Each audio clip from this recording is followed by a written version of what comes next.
김광덕 목사의 숨겨진 부와 세계선교 어떻게 할 것인가 35번째 시간입니다. 제목은 선교에 미친 사람들. 선교에 미친 사람들. 국보 1호 숭례문이 불타버리는 아픔을 겪으며 디테일하지 못한 엉성함을 자책합니다. 새 정부가 시작되었습니다. 짧은 대한민국의 역사에 세 번째 장로 대통령이 탄생했습니다. 장관 내정자들의 청문 과정과 낙마를 지켜보며 여러 가지 생각을 해봅니다. 어찌하겠습니까? 배고픔을 딛고 번영을 향하여 숨차게 달려온 지난날을 생각하면 누가 누구에게 돌을 던지겠습니까? 모두가 한 몸이요 지체이고 대한민국은 우리 모두의 나이기 때문입니다. 이제 언 땅은 녹고 생명의 파란 싹은 나오기 마련입니다. 눈 덮인 산들도 생명이 약동하는 푸른 산으로 새 옷을 입은 것입니다. 오수, 경첩 그리고 춘분이 지나면 온 우주를 생명으로 인도하신 예수 그리스도의 부활의 날을 맞이합니다. 한국교회는 영혼구원 사명으로 다시 태어나야 합니다. 세상의 여론에게 밟히지도 말아야 합니다. 조지 갤럽 조사에서는 미국 국민의 절반이 교회에 참석하지만 그중 영적으로 아주 헌신된 자로 분류하는 사람은 6%에서 10%에 불과하다고 합니다. 한국의 4,800만 인구 중 15%가 개신교이라고 하는데 한국교회에서 영적으로 아주 헌신된 자는 몇 퍼센트이겠습니까? 5만 명 목회자가 다시 태어나야 합니다.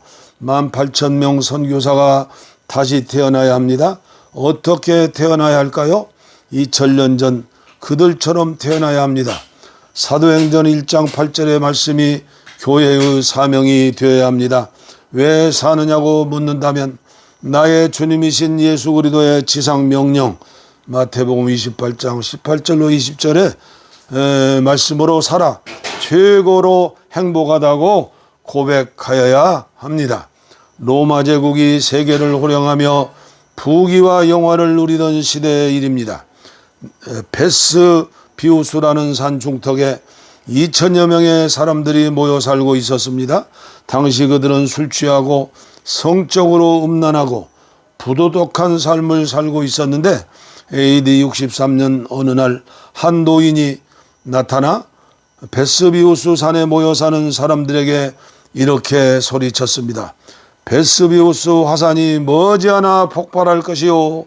당신들에게 살 길은 두 가지인데 하나는 하나님께 회개하고 새로운 삶을 사는 것이며 또 다른 방법은 이곳을 버리고 이사를 가는 것이요. 이 노인은 마을을 돌아다니며 간절히 호소했지만 아무도 이 노인의 말을 믿지 않고 오히려 미치광이의 망언처럼 흘러들었습니다. 시간이 흘러 16년이 지났습니다. 베스비우스 산에 모여 살던 그들은 여전히 쾌락과 음란함을 일삼았고 16년 전 간절히 외쳤던 노인의 이야기는 아무도 기억하고 있지 못했습니다.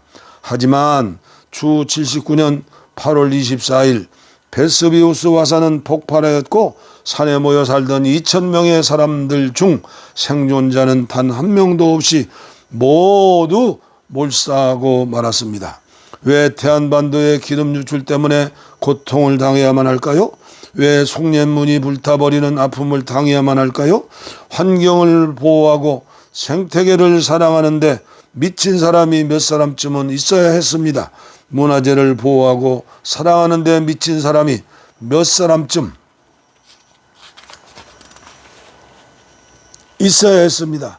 그런 한 사람만 있어도 책임 있는 자리에 그런 한 사람만 앉아 있어도 수치스러운 재앙은 건너뛰어 사라졌을 것입니다. 뼛속에 피 속에 영혼 속에 사랑하는 사람이 있었으면 수치스럽고 어리석은 역사는 반복되지 않았을 것입니다. 세계선교 역시 마찬가지입니다. 한국 최초의 장로교 선교사인 언더우드 목사는 처음 교회의 모습을 다음과 같이 기록하였습니다. 1890년 봄 소래교회를 방문하였을 때 이 마을에 사는 그리스도인들이 나를 기다리고 있었습니다. 그들은 자신들의 일 과정을 설명하고 예배당의 필요성을 말하면서 선교부에서 후원 여부를 질문하였습니다. 이것이 다른 지역에서도 관계가 되면 안 되겠기에 나는 왜 안 됩니까? 당신들은 당신 자신의 예배당을 지을 수 있습니다. 라고 대답했습니다. 그들은 자신들의 어려운 형편을 이야기하였으나 나는 당신들에게는 여러분이 사용하기 원한다면 나무, 돌, 집 등의 건축 재료가 있습니다. 여러분의 예배당을 건축한다면 나는 나무를 자르고 기둥을 세우는 일을 기쁘게 돕겠습니다. 라고 하였습니다. 그렇습니다. 초기 한국교회 선교는 네비우스 3자 원칙, 즉 자전, 자치, 자급, 자축의 방법과 전략이었습니다. 선교부가 재정적으로 지원한 것은 20분의 1도 되지 못하였다고 합니다. 20대 젊은 선교사들은 천국과 같은 비선교지 미국, 영국, 캐나다, 호주에서 지옥과 같은 조선 땅에 내려온 것입니다.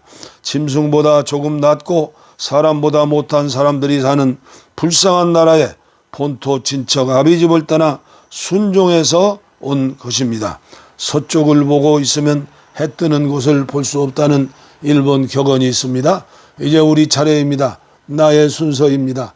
가든지 보내든지 해야 합니다. 우리 모두 예수에 미친 사람들이 되어야 합니다. 선교에 미친 사람들이 되어야 합니다. 베풀어 주신 은혜에 미친 사람들이 되어야 합니다. 21세기 바울이 되어야 합니다.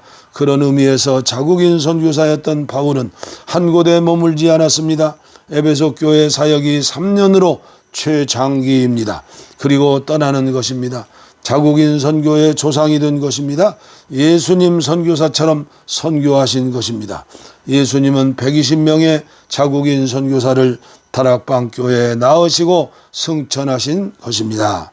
2030년까지 100만 명의 자국인 선교사를 주시옵소서. 생각만 해도 가슴이 뛰고 구름 위를 나르는 것 같습니다. 35번째 말씀을 전해드렸습니다. 감사합니다.